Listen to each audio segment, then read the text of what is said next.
আসসালামু আলাইকুম।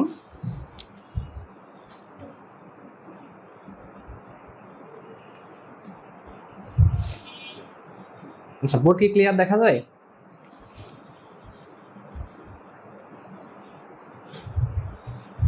ওকে।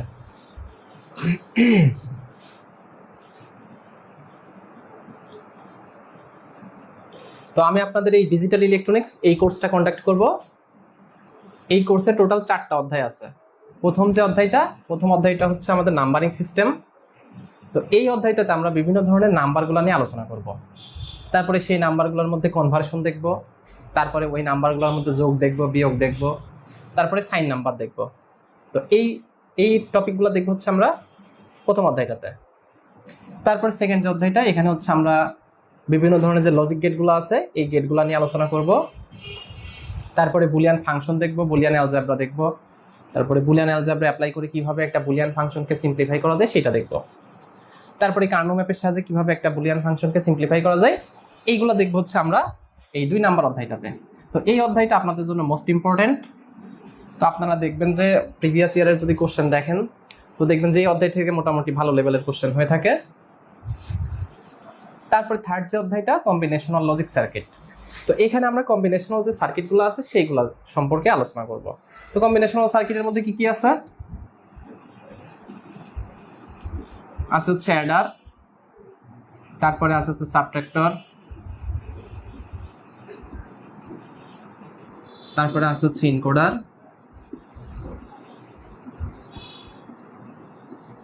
তারপর ডিকোডার, তারপরে আছে হচ্ছে মাল্টিপ্লেক্সার আর ডিমাল্টিপ্লেক্সার। তো এইগুলা দেখবো হচ্ছে আমরা 3 নাম্বার অধ্যায়টাতে, অর্থাৎ কম্বিনেশনাল লজিক সার্কিটে। আর আমাদের লাস্ট যে অধ্যায়টা 4 নাম্বার অধ্যায়, যেটা সিকোয়েন্সিয়াল লজিক সার্কিট। তো এখানে আমরা দেখবো সিকোয়েন্সিয়াল সার্কিটগুলা। তো সিকোয়েন্সিয়াল সার্কিট কি কি আছে? আছে হচ্ছে ল্যাচ, তারপরে আছে ফ্লিপ ফ্লপ, কাউন্টার আর রেজিস্টার। তো এইগুলা নিয়ে আলোচনা করবো হচ্ছে আমরা 4 নাম্বার অধ্যায়টাতে, অর্থাৎ সিকোয়েন্সিয়াল লজিক সার্কিটে। তো এই ছিল হচ্ছে আমাদের কোর্সের আউটলাইন। তো আপনারা চাইলে এখানে হচ্ছে একটা স্ক্রিনশট দিয়ে রাখতে পারেন।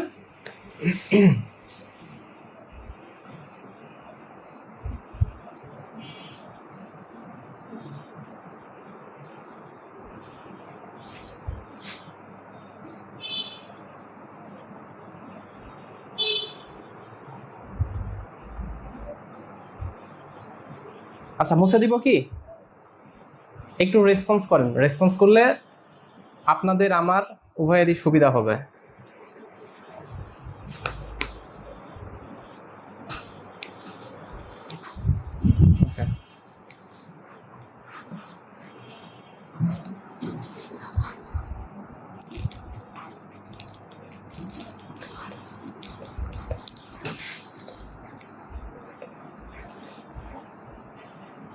তো আমরা আজকে যে প্রথম অধ্যায়টা দেখব, নাম্বারিং সিস্টেমটা দেখব।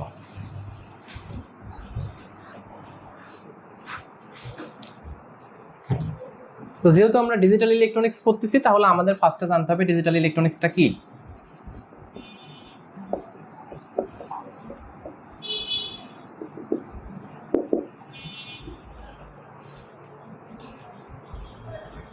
তো ডিজিটাল ইলেকট্রনিক্স হচ্ছে ইলেকট্রনিক্সের একটা শাখা। এটা হচ্ছে ইলেকট্রনিক্সের একটি শাখা।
তো ডিজিটাল ইলেকট্রনিক্স হচ্ছে ইলেকট্রনিক্সের একটা শাখা, যে শাখায় ডিজিটাল নাম্বার, ডিজিটাল সিগন্যাল ও ডিজিটাল সার্কিট এর গঠন, কার্যপ্রণালী ও ডিজাইন নিয়ে আলোচনা করা হয়। অর্থাৎ আমাদের এই ডিজিটাল ইলেকট্রনিক্সের আলোচ্য বিষয় হচ্ছে তিনটা। একটা হচ্ছে ডিজিটাল নাম্বার, তারপর হচ্ছে ডিজিটাল সিগন্যাল, আর হচ্ছে ডিজিটাল সার্কিট। তো এই যে এই ডিজিটাল নাম্বার, এইটা নিয়ে আলোচনা করা হয় হচ্ছে নাম্বারিং সিস্টেমে। ডিজিটাল নাম্বার নিয়ে আলোচনা করা হয় নাম্বারিং সিস্টেমে, যেটা হচ্ছে আমাদের প্রথম অধ্যায়।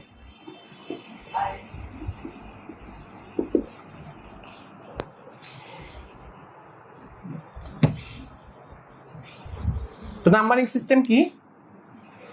নাম্বারিং সিস্টেম হচ্ছে একটা পদ্ধতি।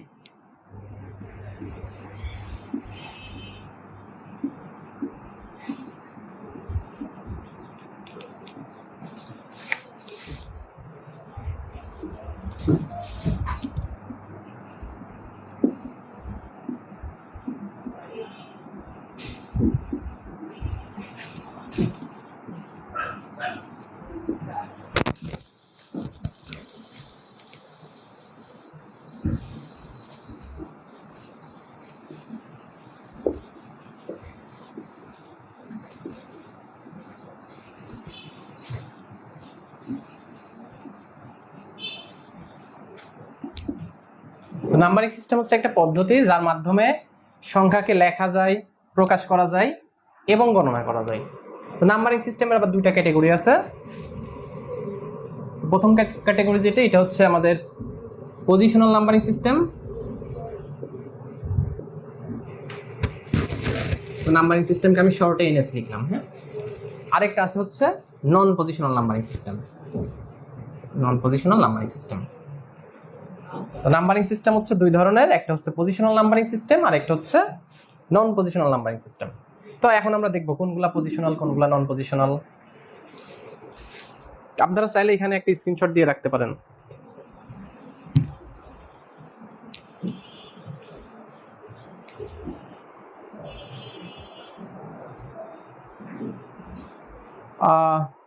শীটে সম্ভবত এগুলো নাই, একটি স্ক্রিনশট দিয়ে রাখেন, প্রবলেম নাই তো, নাকি কষ্ট হয়ে যাবে খুব?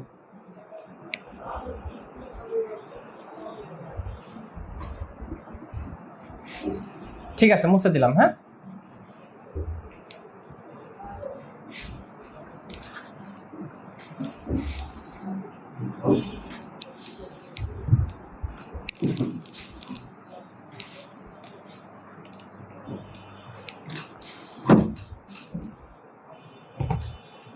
তো আমি এখানে একটা নাম্বার লিখলাম যে 1,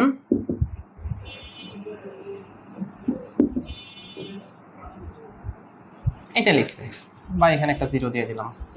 কত লিখছি বলেন তো?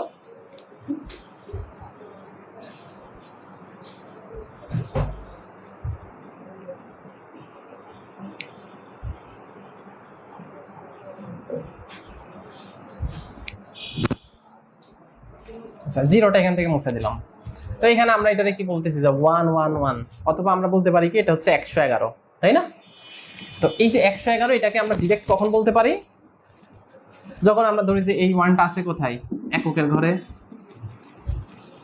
এই 1টা আছে কোথায়? দশকের ঘরে। আর এই 1টা কোথায় আছে? শতকের ঘরে। তো এই যে শতকের ঘরে যে 1টা আছে, এটা কি 100 এর গুণিতক?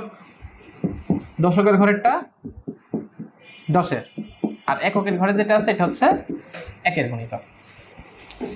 তো এইটাকে যদি আমরা ক্যালকুলেট করি তাহলে এখান থেকে লিখতে পারি 110 ইকুয়াল 111। তো তিনটা 1 যখন পাশাপাশি বসে কি করছে, এই যে এইগুলা স্থানীয় মানের উপর নির্ভর করছে, তাই না? এগুলো হচ্ছে কি স্থানীয় মান, একক, দশক, শতক। এগুলো আপনারা নিশ্চয়ই আগে দেখে আসছেন যে এগুলো হচ্ছে স্থানীয় মান। এটা হচ্ছে একক, এটা হচ্ছে দশক, এটা হচ্ছে শতক। তো এই যে এই 1গুলা তার স্থানীয় মানের উপর যখন নির্ভর করছে, তখন হচ্ছে এটা 111 হয়ে গেল। তো সেম 1, এখানে যে 1টা আছে, এই 1 আর এই 1-এর মধ্যে কোনো তফাৎ আছে এই দুইটা 1-এর মাঝে?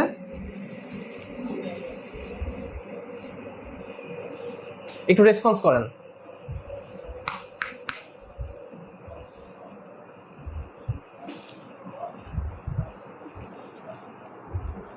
এই আপনারা কি ক্লাসে আছেন?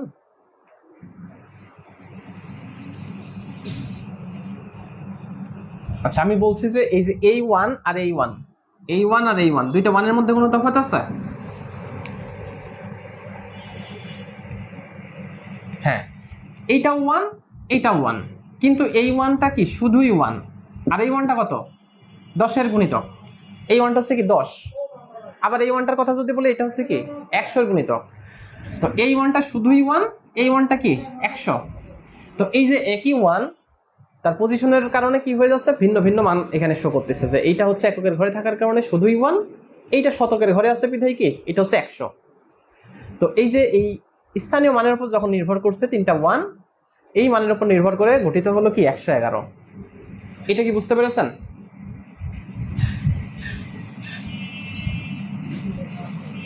তো এইটা হচ্ছে আমাদের পজিশনাল নাম্বারিং সিস্টেম। আমরা পজিশনাল এই নাম্বারগুলো হচ্ছে এই যে, হ্যাঁ এটা হচ্ছে আমাদের পজিশনাল নাম্বারিং সিস্টেম। এখানে হচ্ছে আমরা কি করলাম, যে নাম্বারটা দেখাইলাম, এই নাম্বারটা কি করছে তার এই যে স্থানীয় মানের উপর নির্ভর করে গঠিত হয়েছে। তো এখান থেকে আমরা পজিশনাল নাম্বারিং সিস্টেমের ডেফিনেশনটা কি লিখতে পারি,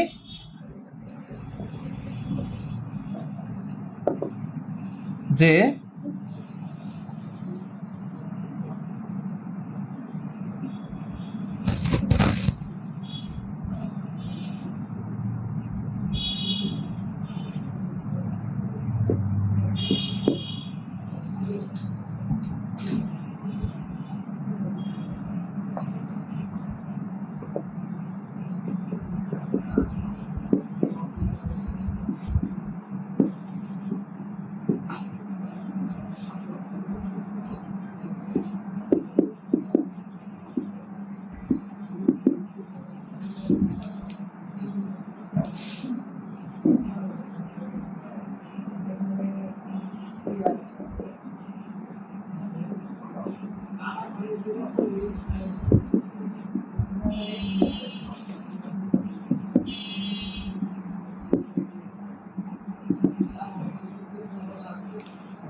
তো এই যে এখানে যে আমাদের সংখ্যাটা ছিল 111, এই সংখ্যার মধ্যে এই যে 1 1 এবং 1 এগুলো হচ্ছে কি ডিজিট বা অঙ্ক। তো এই সংখ্যা কি করছে, তার ডিজিট বা অঙ্কের স্থানীয় মানের উপর নির্ভর করছে, স্থানীয় মানের উপর নির্ভর করে গঠিত হয়েছে। তো এইটা ডেফিনেশনে এখানে লিখছি কি, যদি কোনো সংখ্যা তার স্থানীয় মানের উপর নির্ভর করে গঠিত হয় তবে এটাকে বলবো হচ্ছে আমরা পজিশনাল নাম্বারিং সিস্টেম। তো পজিশনাল নাম্বারিং সিস্টেমের মধ্যে হচ্ছে আমাদের আছে বাইনারি নাম্বারিং সিস্টেম,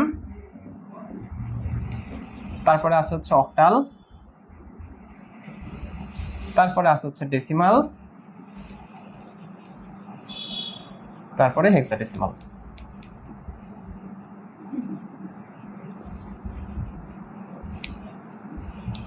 এখন দেখবো হচ্ছে নন পজিশনাল। তো এই যে পজিশনালের ঠিক উল্টোটা হচ্ছে নন পজিশনাল। পজিশনালে আমরা কি দেখলাম, যে একটা নাম্বারের যে ডিজিটগুলো আছে এই ডিজিটগুলো তার স্থানীয় মানের উপর নির্ভর করছে। আর নন পজিশনালে কি হবে, সেম ডেফিনেশন, শুধুমাত্র এখানে হচ্ছে এই যে এই জায়গাটাতে শুধুমাত্র না হবে, যে যদি কোনো সংখ্যা তার ডিজিটের স্থানীয় মানের উপর নির্ভর না করে গঠিত হয় তাহলে সেটাকে বলবো আমরা নন পজিশনাল নাম্বারিং সিস্টেম।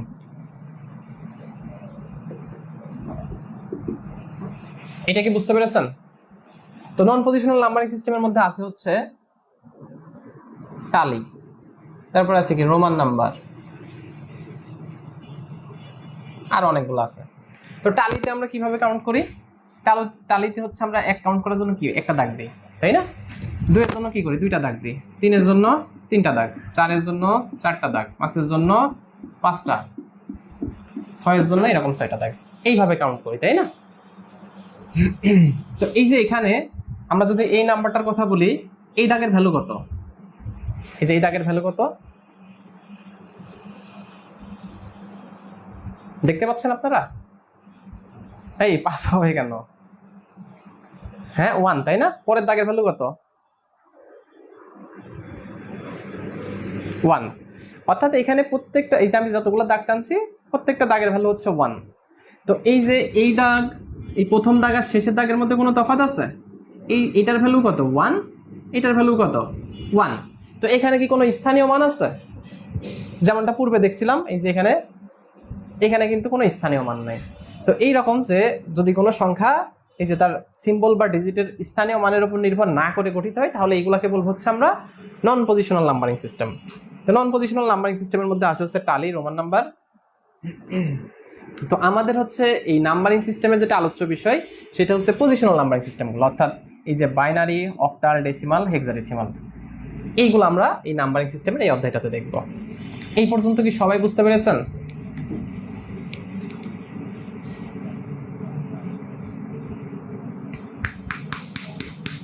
আচ্ছা, রোমানে আমরা এক কাউন্ট করার জন্য কি করি? একটা দাগ দিই, তারপরে 2, তারপরে 3, 4,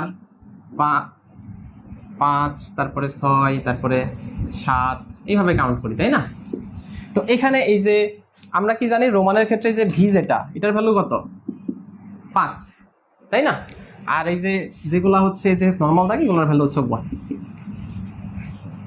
তো এক কাউন্ট করার জন্য একটা দাগ লিখি, 2 এর জন্য 2টা, 3 এর জন্য 3টা, 4 এর জন্য এই যে ভি লিখি, তার আগে হচ্ছে একটা দাগ দিয়ে দিই। তো এইটা হচ্ছে একটা স্পেশাল সিম্বল। তো এখানে দেখেন, এখানে হচ্ছে কোন নাম্বারটার কথা বলবো বলেন, যে কোশ্চেন করছিলেন?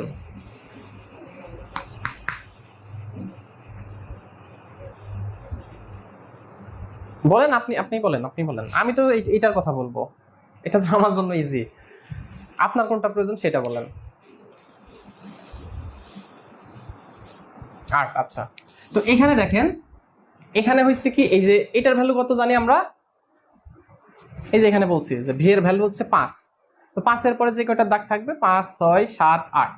তো এই যে এখানে যে 8 কাউন্ট করলাম, এখানে কি আমাদের কোনো এই যে সিম্বলগুলোর কি বা এই যে যে প্রতীকগুলা ইউজ করছি, এগুলোর কি কোনো স্থানীয় মান আছে? বলেন তো। স্থানীয় মান নেই। তো স্থানীয় মানের উপর যদি নির্ভর করে তাহলে পজিশনাল, না করলেই নন পজিশনাল। বুঝতে পেরেছেন কি? ওকে, তাহলে আমরা হচ্ছে এখন এই পজিশনাল নাম্বারিং সিস্টেমগুলো নিয়ে আলোচনা করব। ফার্স্টে আছে হচ্ছে আমাদের বাইনারি দেখবো আমরা।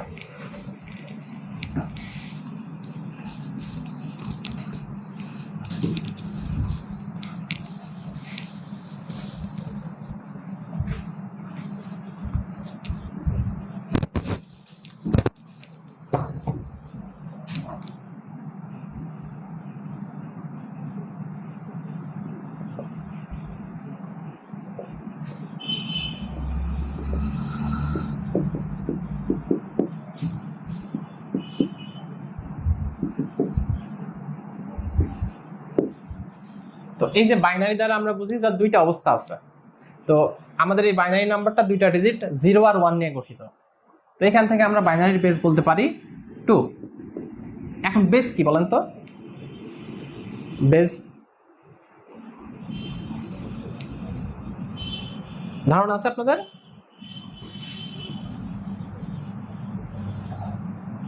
ভিত্তি বোঝায়, তাই না? হ্যাঁ। তো এইটা যদি আমরা এই নাম্বারিং সিস্টেমের ক্ষেত্রে বলি, তাহলে নাম্বারিং সিস্টেমের ক্ষেত্রে বেস দ্বারা বোঝাই, যেমন এখানে বেস 2, এইটা দ্বারা বোঝাচ্ছে যে এই নাম্বারের বেসিক এলিমেন্ট হচ্ছে 2টা। বেস 2 দ্বারা বোঝাচ্ছে কি, নাম্বারের বেসিক এলিমেন্ট 2টা, অর্থাৎ 2টা ডিজিটের সমন্বয়ে এই নাম্বারটা গঠিত। বেস বুঝতে পেরেছেন?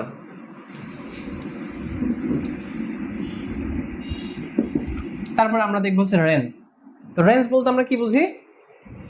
সীমা বুঝি, তাই না? তো রেঞ্জ ইকুয়াল আমরা লিখতে পারি 0 to বেস -1। তো বাইনারির বেস কত? 2 - 1। তো 0 to 1, এটা হচ্ছে বাইনারির রেঞ্জ। তো রেঞ্জ দ্বারা কি বোঝাচ্ছে যে এই যে 0 থেকে 1 এর মধ্যে যে ডিজিটগুলো আছে, বাইনারিতে শুধুমাত্র এই ডিজিটগুলাই ব্যবহৃত হবে। এই রেঞ্জের বাইরের কোনো ডিজিট এই বাইনারি নাম্বারের ক্ষেত্রে ব্যবহৃত হবে না। এটা কি বুঝতে পেরেছেন?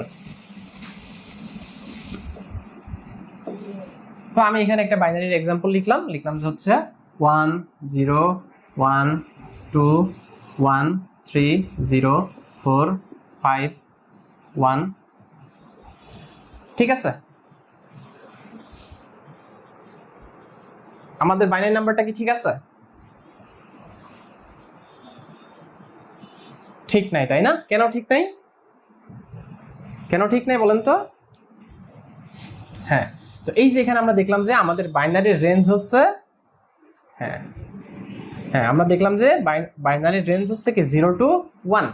অর্থাৎ এই বাইনারির মধ্যে যে ডিজিটগুলো থাকবে এই ডিজিটগুলো 0 থেকে 1 এর মধ্যে থাকতে হবে।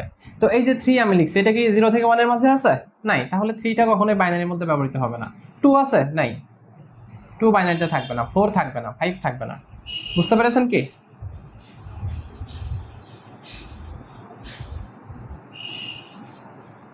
তাহলে এইটা একটা লিখলাম, হচ্ছে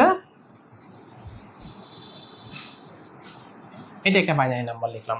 এখন ঠিক আছে তো, যে এই নাম্বারের প্রতিটা ডিজিট বা অঙ্ক রেঞ্জের মধ্যে আছে, এই যে 0 to 1 এর মাঝে আছে। এখন ঠিক আছে? আচ্ছা, তো এখানে আমি কত লিখছি বলেন তো?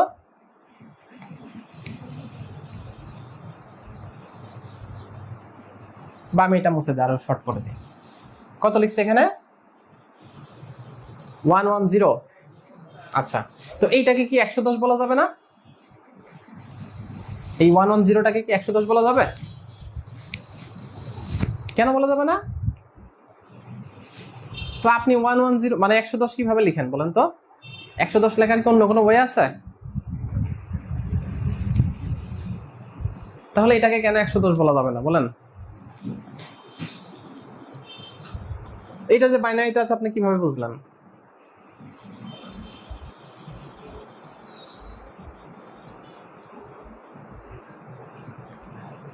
আচ্ছা আচ্ছা আচ্ছা, তো হ্যাঁ, এই যে সুন্দর বলছে যে এইটা তখনই 110 হবে যখন এর বেজ আমি 2 দিয়ে দিব। অর্থাৎ এখানকার এই বেজটা হচ্ছে এই নাম্বারের আইডেন্টিটি ক্যারি করে। যখন আমি এর বেজ 2 দিয়ে দিলাম, এখন এটা দ্বারা আমি বুঝতে পারছি কি এটা হচ্ছে একটা বাইনারি নাম্বার। তো আমরা তখন বলতে পারবো এটা হচ্ছে 110। বুঝতে পেরেছেন? ওকে, তো এই যে বাইনারি যে ডিজিটগুলো আছে, বাইনারি ডিজিট, তো বাইনারি ডিজিটকে যদি আমরা শর্ট করি, এটুকুকে যদি মার্জ করে ফেলি, তো এখান থেকে আমরা লিখতে পারি হচ্ছে বিট। তো বাইনারি ডিজিটগুলোকে আমরা এই যে আজকের ক্লাসেই লাস্ট বললাম যে এগুলো হচ্ছে ডিজিট, আগামী দিন থেকে এগুলাকে আর ডিজিট বলবো না। কি বলবো? বাইনারি ডিজিটগুলোকে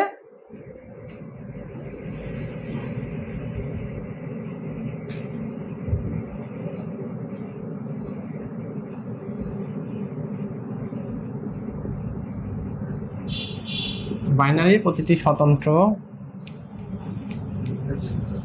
এক মিনিট ভাই,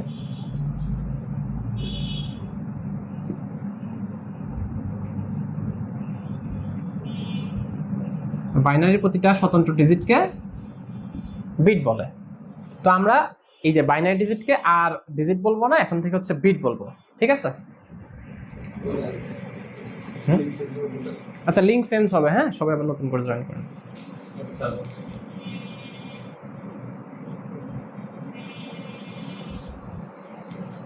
আধা ঘন্টা হয়ে গেছে।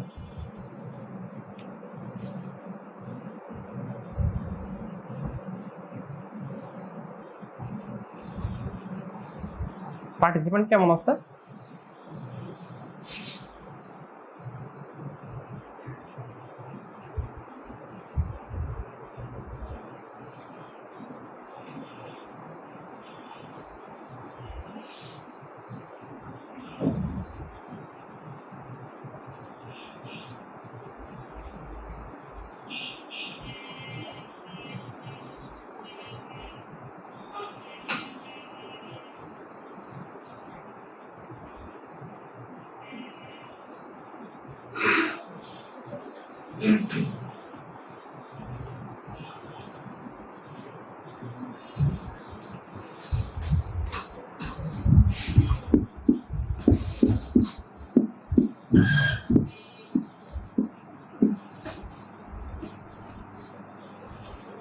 আচ্ছা, তো এখানে হচ্ছে একটা বাইনারি নাম্বার আছে।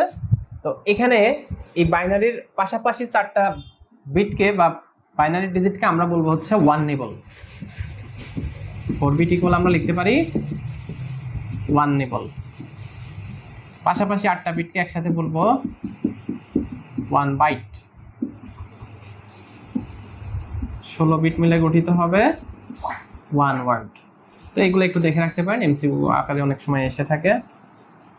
তো এই যে 8 বিট ইকুয়াল লিখতে পারি কি 1 বাইট, এটা ইকুয়াল আর কি লেখা যেতে পারে, এই যে এখানে আমরা দেখলাম যে 4 বিটে 1 নিব, তাহলে 8 বিট ইকুয়াল আমরা বলতে পারি 2 নিব।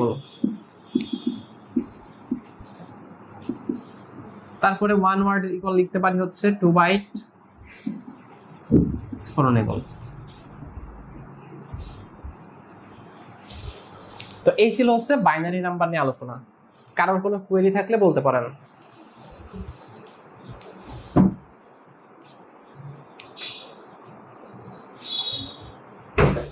এটা হচ্ছে একটা ইউনিট, এই যে বিট যেমন একটা ইউনিট, নিবল একটা ইউনিট। যেমন আমরা বলি না যে হচ্ছে 1000 গ্রামে 1 কিলোগ্রাম, বলি না এটা? অনুরূপ ভাবে এই যে 4 বিটে 1 নিবল, এগুলো হচ্ছে ইউনিট বা একক।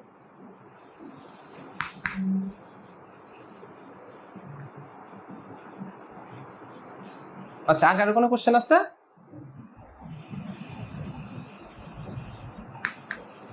রেসপন্স করেন।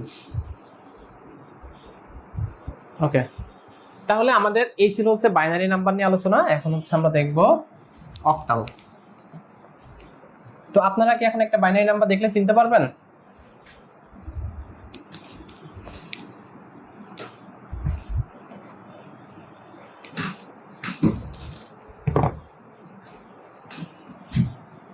তো এখন আমরা দেখব হচ্ছে অক্টাল নাম্বার।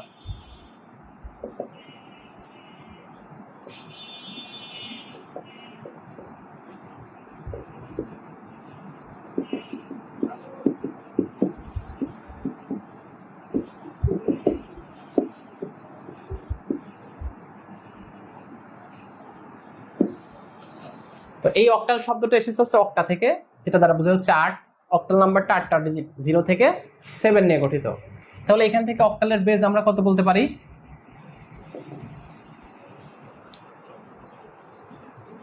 8 বলতে পারি, তাই না? কারণ কি অক্টালের মধ্যে 0 থেকে 7 পর্যন্ত 8টা ডিজিট আছে, তাহলে অক্টালের বেজ হচ্ছে 8। আর রেঞ্জ ইকুয়াল কি বলতে পারি? 0 টু বেজ -1, অর্থাৎ 0 টু 8 - 1, অর্থাৎ 0 টু 7। এটা হচ্ছে অক্টালের রেঞ্জ। তাহলে এখানে একটা অক্টালের এক্সাম্পল দেখি। তো আমরা লিখতে পারি 3, 5, 7, 6, 8।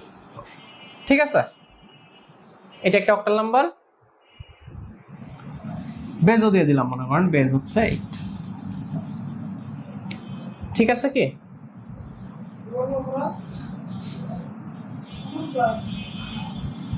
কেমনে ঠিক থাকে ভালো করে দেখেন।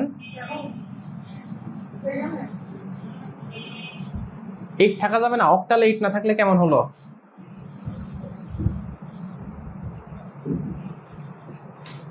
হ্যাঁ, তো এই যে এখানে আমরা দেখলাম যে আমাদের অক্টালের রেঞ্জ হচ্ছে 0 টু 7। তো আমরা যদি একটা অক্টাল নাম্বার লিখি, সেই নাম্বারগুলোর যে ডিজিট থাকবে, সেই ডিজিটগুলো অবশ্যই এই রেঞ্জের মধ্যে থাকতে হবে, 0 টু 7 এর মাঝে থাকতে হবে। তাহলে এই 8টা আমরা অক্টাল নাম্বারে ব্যবহার করতে পারবো না। 3 দিয়ে দিই। তো এইটা হচ্ছে একটা অক্টাল নাম্বার। বুঝতে পেরেছেন সবাই?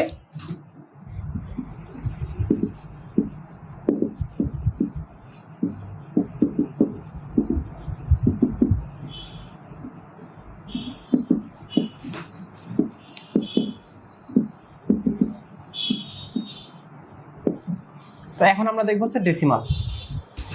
তো ডেসিমাল নাম্বারটা হচ্ছে 10টা ডিজিট, 0 থেকে 9 নিয়ে গঠিত। তাহলে ডেসিমালের বেস কত হবে?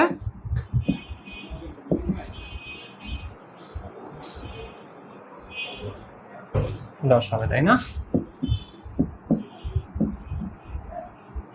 তারপরে রেঞ্জ ইকুয়াল আমরা লিখতে পারি কি 0 টু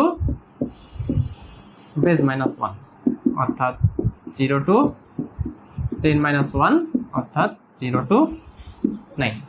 তো আমরা সচরাচর যে নাম্বারটা ব্যবহার করে থাকি, আমরা যেটার সাথে ইউজ টু, সেটা হচ্ছে কি এই ডেসিমাল। তাহলে এটার একটা এক্সাম্পল কেউ একজন বলেন তো দেখি।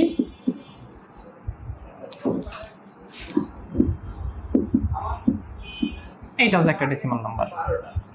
ঠিক আছে, তো এখানে দেখেন আমরা যে ডিজিটগুলো ইউজ করছি, এটা কি ডেসিমাল আছে? দেখেন তো ভালো করে দেখেন,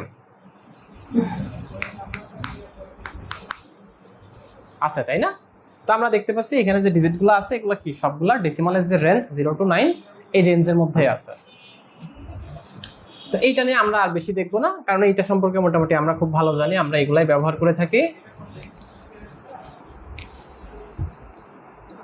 আচ্ছা, তো এই পর্যন্ত কি সবাই বুঝতে পেরেছেন?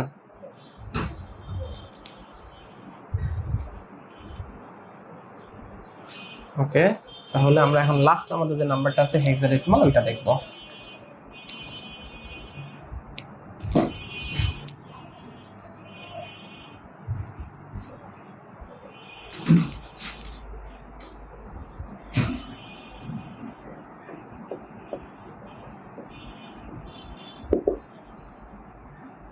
তো এই যে হেক্সাডেসিমাল, এটা হচ্ছে হেক্সা এবং ডেসিমালের সমন্বয়ে গঠিত।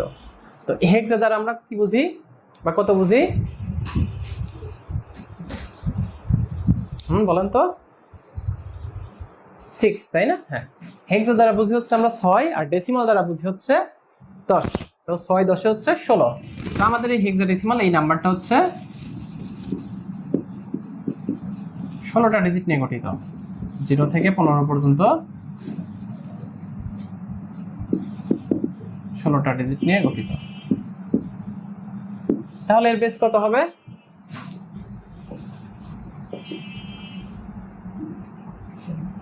16, তাই না? আর রেঞ্জ কত? 0 to base -1 অর্থাৎ 15।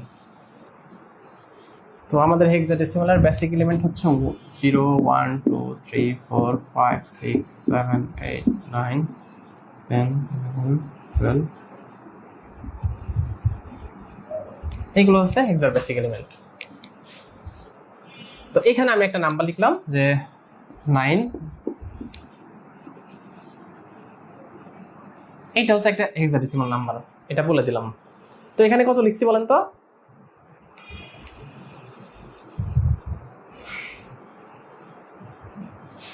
বলেন বলেন। 9 1 1 0 6, তাই না? আচ্ছা, তো এইটাকে যদি আমরা বলি যে না এটা হচ্ছে 9 11 0 6, বলা যাবে না?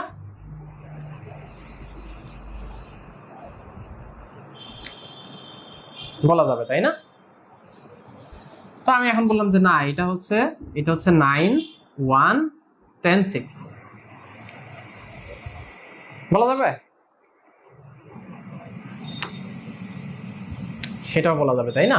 তো একটা নাম্বারকে এক একজন যদি এক এক রকম বলে তাহলে কেমন হয়ে গেল না ব্যাপারটা? একটা নাম্বার এক একজনের কাছে এক এক রকম মনে হচ্ছে, তাই না? বলা যাবে এই কারণে, হ্যাঁ ঠিক আছে বলা যাবে। কেন বলা যাবে? কারণ এই যে 11 এটা হচ্ছে এই যে রেঞ্জের মধ্যে আছে, 0 রেঞ্জের মধ্যে আছে। আবার যদি 1 10 এর কথা বলি 1 রেঞ্জের মধ্যে আছে, 10 রেঞ্জের মধ্যে আছে। আবার যদি 1 1 0 এর কথা বলি এগুলো আছে রেঞ্জের মধ্যে, যে 1 1 0, সবগুলাই রেঞ্জের মধ্যে আছে, আমরা চাইলে বলতে পারি। কিন্তু প্রবলেম হচ্ছে কি একই নাম্বার এক একজনের কাছে এক এক রকম মনে হচ্ছে, তাই না? তো এই সমস্যা দূর করার জন্য এই যে হেক্সাডেসিমালের 9 এর পর থেকে 10 থেকে 15 পর্যন্ত এই ডিজিটগুলোকে হচ্ছে অ্যালফাবেটিক লেটার দ্বারা ডিফাইন করা হয়েছে, A B C D E F. তো আমি যদি এখন এখানে হচ্ছে 11 লিখতে চাই, 11 0 লিখতে চাই, তাহলে আমাকে লিখতে হবে কি 11 এর বদলে বি লিখতে হবে। বুঝতে পেরেছেন? বেস দিয়ে দিলাম 16, এইটা হচ্ছে একটা হেক্সাডেসিমাল নাম্বার। কারো কোনো কোশ্চেন আছে?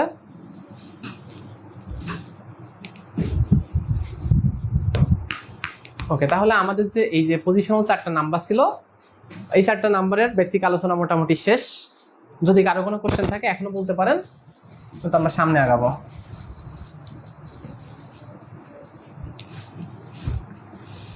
নাই না?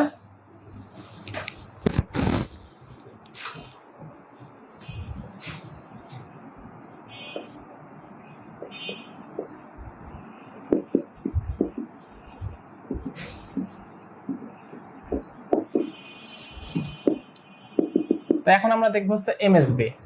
MSB means most significant bit, অর্থাৎ কোন সংখ্যার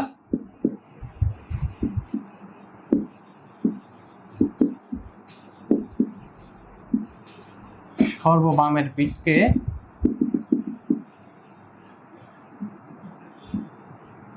বলা হবে এমএসবি। তারপরে দেখবো LSB. LSB means least significant bit. কোন সংখ্যার সর্ব ডানের বিটকে বলা হবে এলএসবি। তো এই যে এখানে এমএসবি বা এলএসবির কথা বলতেছে, তো এখানে কি চলে আসতেছে? বিট, তাই না? কি চলে আসতেছে? বিট চলে আসতেছে। তো বিট কোথায় আছে? কোন নাম্বারে বিট আছে? সব নাম্বারে তো ডিজিট আছে, তাই না? বিট আছে কোথায়? বাইনারিতে, তাই না? তো আমরা এই যে এমএসবি এলএসবি এগুলো ব্যবহার করব কোথায়? এগুলো ব্যবহার করব হচ্ছে বাইনারিতে। তো আমি বাইনারিতে এখানে একটা নাম্বার লিখলাম 10110। তাহলে এই বাইনারির এমএসবি কোনটা হবে?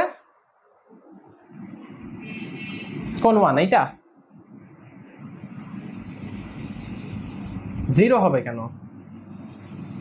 এই যে এখানে লিখে দিছি যে কোন সংখ্যার সর্ববামের যে বিট, ও আচ্ছা আচ্ছা আচ্ছা, সমস্যা নেই। তো এই যে সর্ববামের যে বিট, এইটাকে বলবো আমরা এমএসবি। তো সর্ববামে কি আছে? এই ওয়ানটা, তো এইটা হচ্ছে আমাদের এমএসবি। আর সর্বডানের যে বিটটা, এটাকে বলবো আমরা এলএসবি বা লিস্ট সিগনিফিক্যান্ট বিট।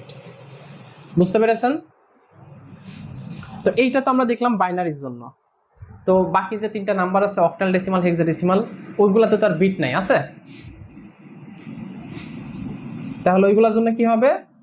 ওইগুলোর জন্য সেম, শুধু বিটের জায়গায় ডিজিট হবে।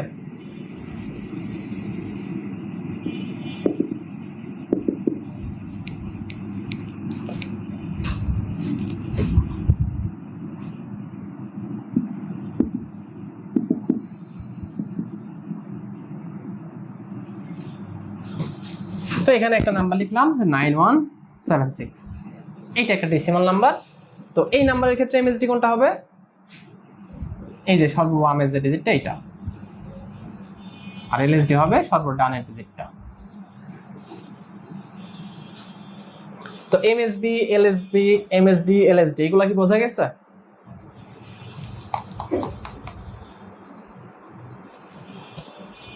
রেসপন্স করেন। কারোর কোনো কোশ্চেন আছে?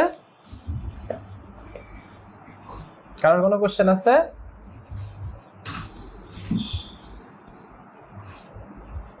নাই না? ওকে। তো এখানে দেখেন আমরা হচ্ছে টোটাল 4টা নাম্বার দেখছি, তাই না? তার মধ্যে আমরা ইউজ টু কার সাথে? ডেসিমালের সাথে। তো আমরা এই 4টা নাম্বারকে এখন হচ্ছে গ্রুপিং করব। তো 4টা নাম্বারের মধ্যে যেটার সাথে আমরা ইউজ টু, এইটাকে একটা গ্রুপে রাখলাম, আর বাকি 3টাকে অন্য আরেকটা গ্রুপে রাখলাম।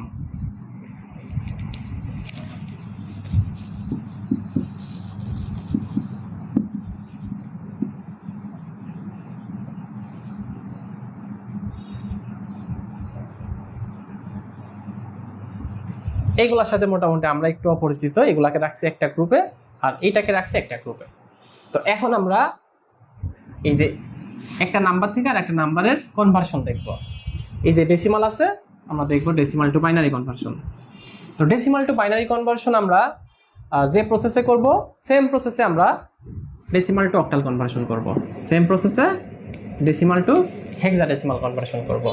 অর্থাৎ আপনারা যদি যে কোনো একটা কনভার্সন যদি পারেন, তাহলে হচ্ছে বাকি এই যে দুইটা আছে এগুলো এমনিতে পারবেন। ঠিক আছে? তো আমরা একটা ডেসিমাল টু বাইনারি কনভার্সন দেখি।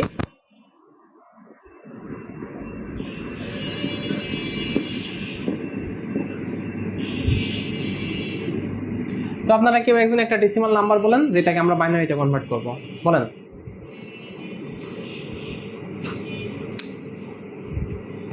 কত? বুঝি না 80, 88। ওকে ওকে।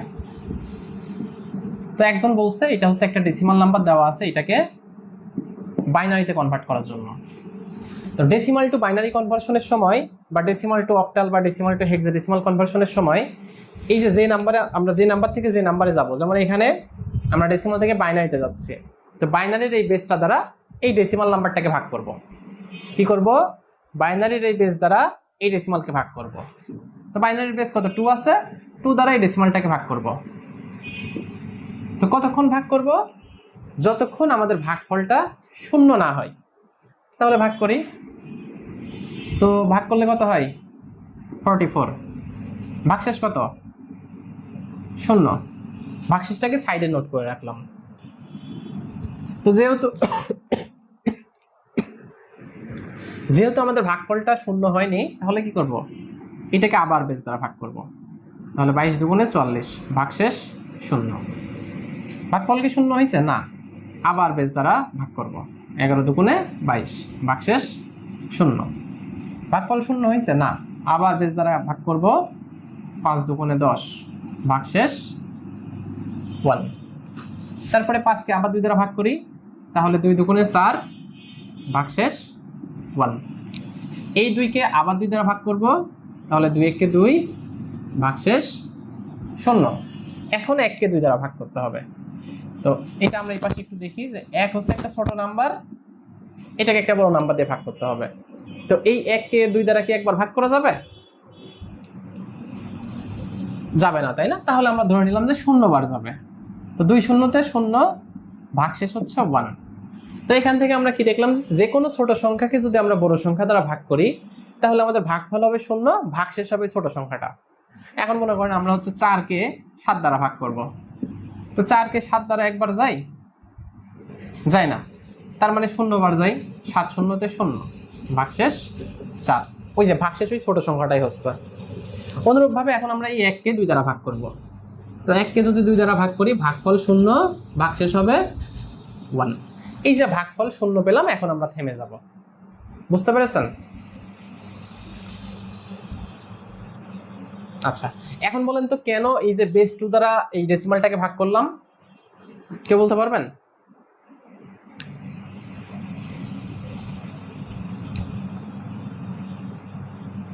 না, বাইনারিতে এটা তো আমরা জানি যে বাইনারিতে আছে বাইনারি বেস 2, এই কারণে 2 দ্বারা ভাগ করতে হবে। লজিক্যাল কোনো কারণ বলতে পারবেন?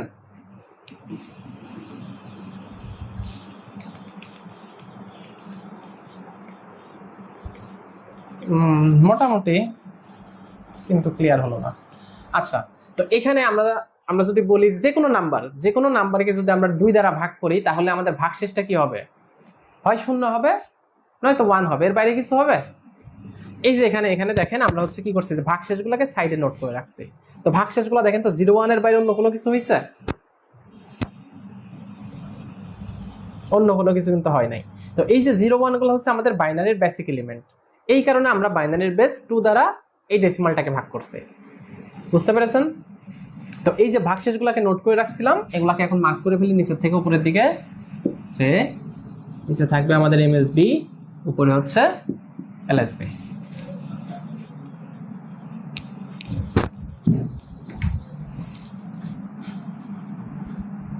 এখন এই অ্যারোটাকে যদি রাইট সাইডে রোটেট করি, তাহলে এখান থেকে আমরা লিখতে পারি কি, শুরুতে থাকবে আমাদের 1, তারপর হচ্ছে 0 1 1, তারপরে 0 0 0। তো এই যে আপনি কে যেন একজন বলছিল যে হচ্ছে 88, এটার বাইনারি বের করার জন্য। তো এই যে 88 ডেসিমালে আছে, এইটার ইকুইভ্যালেন্ট বাইনারি কি হবে? 1 0 1 1 0 0 0। এটার ইকুইভ্যালেন্ট বাইনারি এটা। সবাই কি বুঝতে পেরেছেন?